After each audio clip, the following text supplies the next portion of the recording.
Penyerahan kepada Ukraine akan berlaku. Tetapi ia bukan seperti yang anda fikirkan.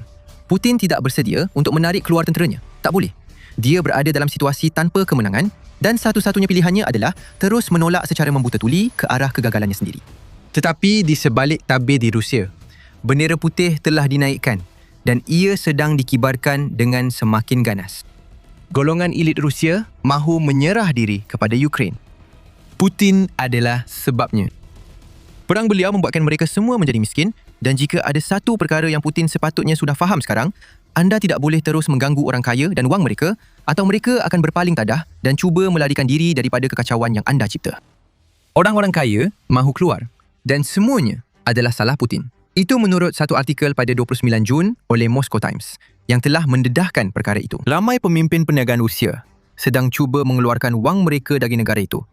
Di tengah-tengah serangan Jun berterusan oleh Ukraine dan langkah-langkah Putin yang semakin keras untuk mengaut sebanyak mungkin wang daripada mereka bagi membiayai perangnya.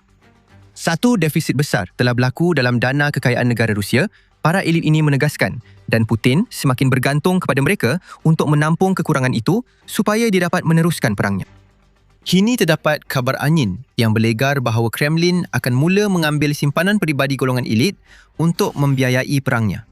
Dan Rusia sudah pun sampai ke tahap merampas deposit. Seperti yang dikatakan oleh seorang ahli perniagaan Moskow, kerajaan mungkin akan cuba mendapatkan wang saya dengan apa cara sekalipun.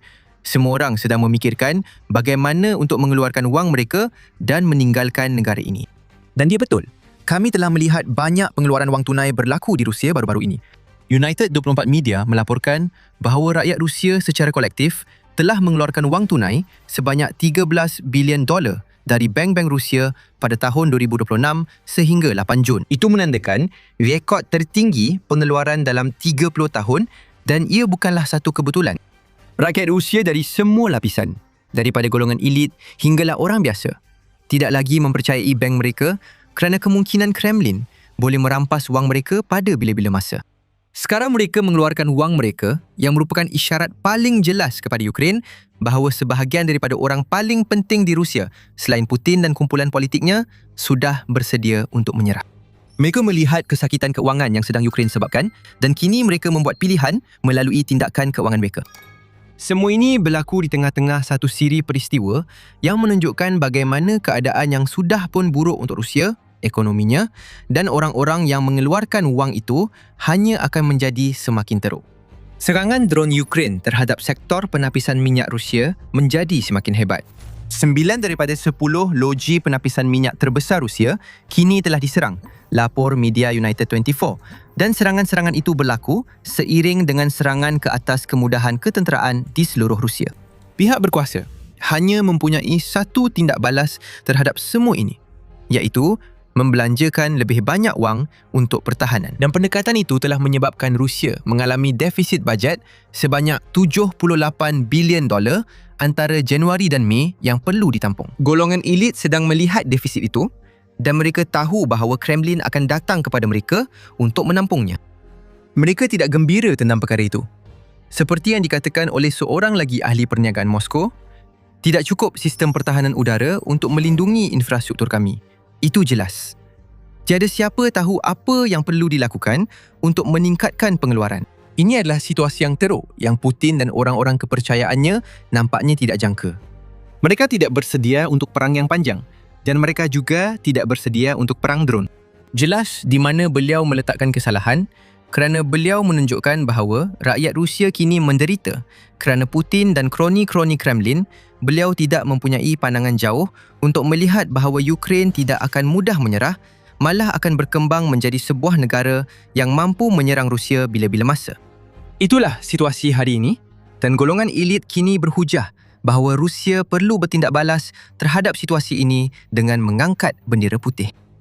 Peristiwa-peristiwa lain pula lebih tidak memberangsangkan. Adakah anda ingat bagaimana perang di Iran sepatutnya menjadi penyelamat Rusia? Harga minyak naik sekitar atau melebihi $100 setong apabila Selat Hormuz ditutup. Dan itu sepatutnya membawa berbilion-bilion ke dalam ekonomi Rusia serta menyelamatkan Putin daripada perbelanjaannya yang tidak masuk akal.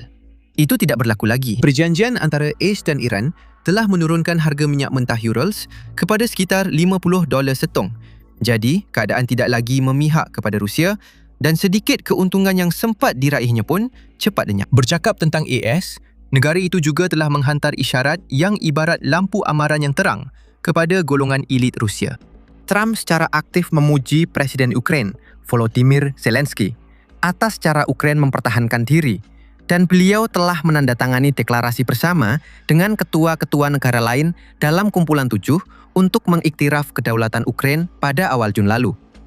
Trump menggunakan G7 yang sama untuk memberi bayangan bahawa AIS mungkin akan menyambung semula sekatan minyak ke atas Rusia yang telah digantung semasa kemuncak krisis Selat Hormuz yang akan menjadi tamparan hebat kepada industri minyak Rusia yang sudah pun terjejas selepas runtuhnya andaian bahawa masa-masa baik akan terus berpanjangan. Putin juga telah memberi isyarat bahawa beliau mahu menyeluk poket golongan elit dan pemilik perniagaan Rusia untuk menampung kekurangan yang telah kita sebutkan tadi. Pada bulan April lalu, United 24 Media melaporkan bahawa Rusia sedang bersiap sedia untuk memperkenalkan cukai keuntungan luar biasa yang baru ke atas apa yang dianggapnya sebagai keuntungan berlebihan. Golongan elit dan oligark pasti tidak akan berpuas hati tentang perkara itu. Mereka sebelum ini mencadangkan untuk membuat sumbangan secara sukarela kepada usaha perang Rusia. Putin jelas tidak mempercayai bahawa sumbangan-sumbangan itu akan mencukupi. Sekarang beliau mencadangkan cukai baharu yang boleh meningkat sehingga 20% ke atas pendapatan lebihan berdasarkan keputusan keuangan perniagaan pada tahun 2025. Rusia telah melakukan perkara ini sebelum ini pada tahun 2018 hingga 2019 dan 2021 hingga 2022, memberikan berbilion-bilion dolar kepada bajet. Tetapi sekarang, Vladimir Putin cuba menggunakan helah yang sama pada masa 75% perniagaan di Rusia melaporkan penurunan dalam hasil dan keuntungan atau kerugian langsung untuk tahun 2025. Sedikit lebih daripada separuh syarikat di Rusia mendapati bahawa mereka kini menghadapi kekurangan aliran tunai pada tahun 2026. Namun begitu, Vladimir Putin masih mahukan lebih lagi. Tak banyak lagi yang boleh diperah daripada sumber ini dan golongan elit Rusia sedang memberi isyarat bahawa mereka mahu menyerah kepada Ukraine untuk melindungi wang mereka sendiri. Golongan elit itu melihat bahawa pemimpin mereka telah mencipta satu sistem yang gagal dan kini dia mahukan wang mereka untuk membantunya memungut serpihan yang pasti akan terlepas akibat tumpuan sempitnya terhadap perang Ukraine. Itulah sebabnya mereka mahu keluar. Mereka nampak tanda-tanda amaran kerana sikap cetek akal yang menyebabkan semua ini memang sudah menjadi cara orang Rusia. Sekurang-kurangnya, itulah menurut Tatiana Stanovaya, seorang fellow kanan di Carnegie Russia Eurasia Center. Beliau berkata, semua masalah ini berpunca daripada Vladimir Putin memegang peranan dominan dalam semua aspek pemerintahan Rusia, sehingga penyelarasan sebenar antara cabang-cabang kerajaan menjadi lemah. Ini adalah masalah abadi pihak berkuasa Rusia dan ujian serius untuk ekonomi serta penduduk Rusia, kata Stanovaya, sambil menambah, tetapi persoalannya ialah sama ada pihak berkuasa mempunyai pelan tindakan atau pemahaman tentang bagaimana untuk menangani perkara ini. Kremlin tidak mempunyai pelan. Itulah yang membuat golongan elit Rusia begitu takut sehingga mereka menghantar begitu banyak isyarat bahawa mereka sanggup menyerah kepada Ukraine dan mendesak Vladimir Putin untuk menghentikan perang yang tidak masuk akal ini. Tetapi sebenarnya sekarang, adakah golongan elit akan berpaling tadah terhadap Vladimir Putin? Dia yang membentuk mereka dan dia boleh melakukan apa sahaja terhadap mereka, betul? Sebenarnya, tidak begitu. Ia jauh lebih rumit daripada itu dan kami akan jelaskan sebabnya. Sebelum itu, anda sedang menonton The Military Show dan kami memberikan analisis di sebalik tajuk utama. Tekan langgan sekarang supaya anda tidak terlepas mana-mana video kami. Memang benar bahawa Putin dengan bijaknya mengambil alih kawalan ke atas golongan oligarki di Rusia apabila beliau berkuasa. Pada tahun 1990-an, generasi baru golongan kaya lelaki dan wanita ini mempunyai lebih banyak kuasa ke atas Rusia berbanding pemimpin politik yang muncul selepas kejatuhan Kesatuan Soviet. Putin mengenal pasti perkara ini sebagai satu masalah apabila beliau menjadi Presiden Rusia pada tahun 2000 dan beliau segera mula mengambil tindakan untuk memperbaikinya. Dan beliau mula bertindak sejak awal seperti yang dilaporkan oleh NPR. Pada musim panas tahun 2000, Putin telah menjemput 21 orang lelaki terkaya di Rusia ke satu pertemuan di Kremlin.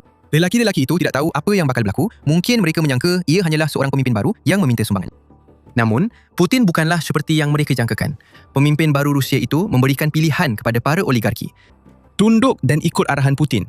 Mereka boleh terus menikmati berbilion-bilion, rumah mewah dan segala kemewahan Tetapi jika menentangnya, pasti ada akibatnya.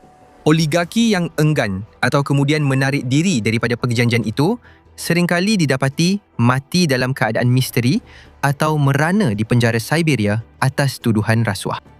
Dan dalam bertahun-tahun, sejak pertemuan yang menentukan itu, Putin hanya semakin mengukuhkan cengkamannya ke atas para oligarki sehingga jalan untuk menjadi kaya di Rusia kini bergantung sepenuhnya kepada pemimpin negara itu.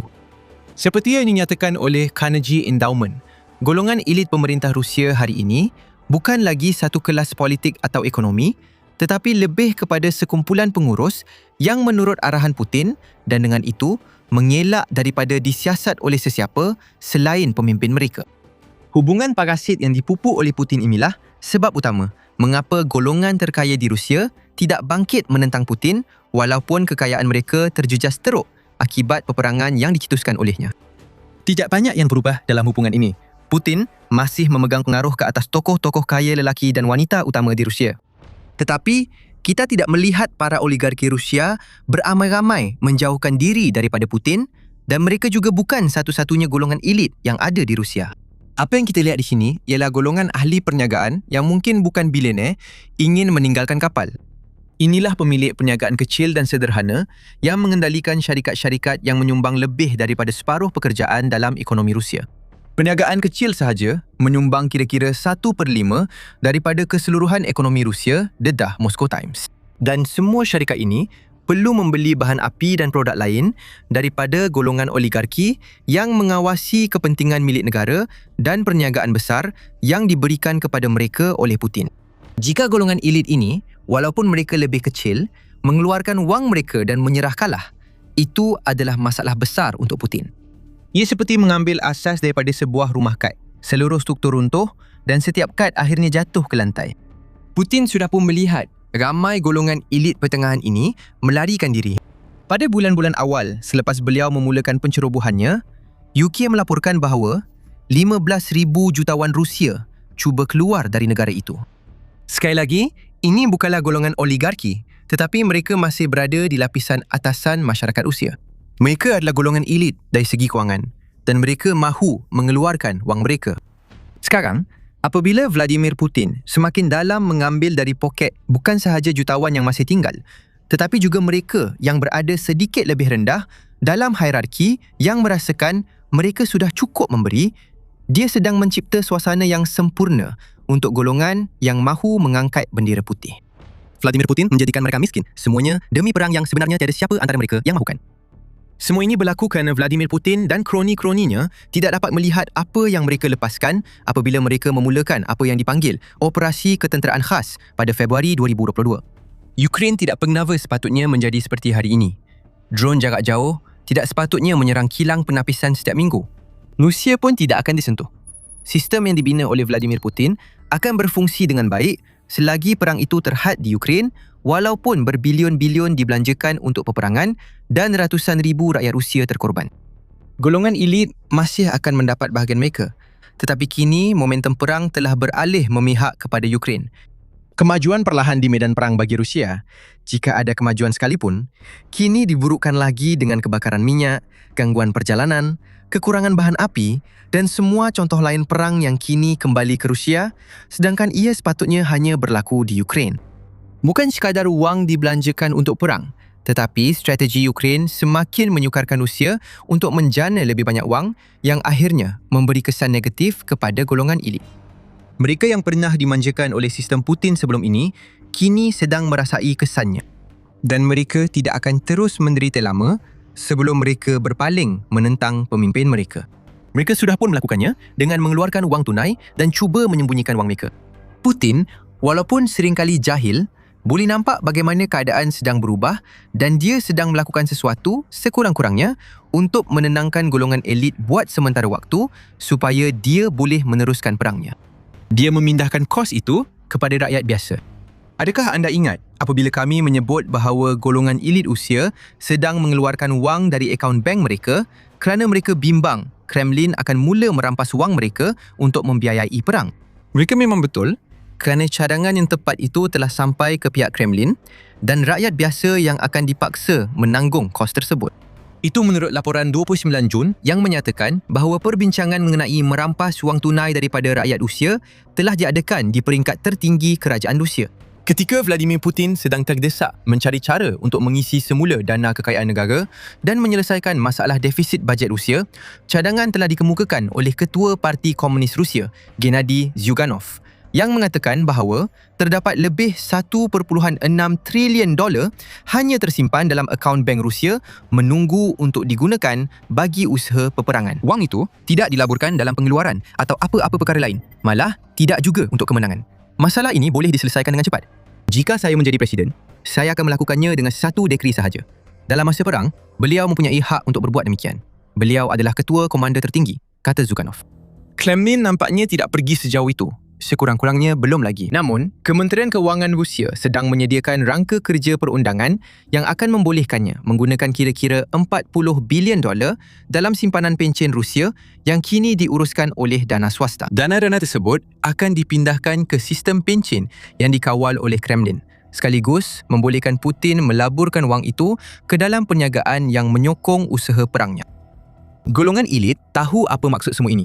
Sebab itulah mereka mengeluarkan wang mereka dari akaun bank dan menyeru supaya menyerah diri. Tetapi jika Putin fikir dia boleh terlepas dengan mengambil satu lagi tindakan terhadap rakyat Rusia biasa dengan langkah seperti ini, dia mungkin silap. Langkah ini tidak akan membantunya. Bukan untuk jangka masa panjang. Ia hanya akan menimbulkan lebih ramai rakyat Rusia yang marah pada masa keyakinan terhadap Putin berada pada tahap terendah sejak permulaan pencerobohan. Penarafan kelulusan Putin telah menurun selama beberapa minggu sekarang, sehingga Pusat Penyelidikan Pendapat Awam yang disokong Kremlin telah menukar metodologi tinjauannya dengan menambah tinjauan rumah ke rumah secara bersemuka kepada temu bual telefon yang biasanya dijalankan. Jauh lebih mudah untuk menakut-nakutkan seseorang supaya mengatakan mereka berpuas hati dengan Putin apabila anda bersemuka dengan mereka. Putin telah cuba meredakan suasana tidak puas hati yang sedang berkembang di Rusia dengan membuat lebih banyak penampilan umum dalam beberapa minggu kebelakangan ini, walaupun kebanyakannya hanya di Moskow.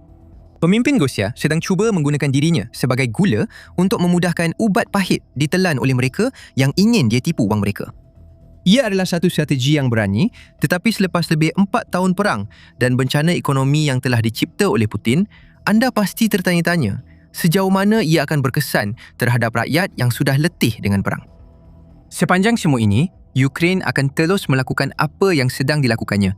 Tekan sumber kewangan dan tekanan terhadap Putin akan menyusul, memaksanya membuat keputusan bodoh yang menyebabkan semua orang, dari golongan elit hingga rakyat biasa, menentangnya. Penderitaan yang Ukraine sebabkan kepada golongan berada di Rusia dapat dilihat dengan jelas di Crimea, di mana gambar-gambar pelancong berduit menangis kerana mereka tidak dapat keluar dari semenanjung yang teruk dan terasing itu mula muncul. Bekas Jeneral Pemerintah Tentera Darat Amerika Syarikat di Eropah, Ben Hodges, berkata bahawa peranan Ukraine dalam semua ini sekarang adalah untuk menafikan tanggapan bahawa rakyat Rusia dilahirkan dan sanggup menderita demi negara mereka. Sejauh mana penderitaan itu boleh pergi apabila Putin mengeluarkan wang dari poket anda dan menjadikan hidup anda semakin teruk demi perang yang nampaknya hanya dia sahaja yang peduli?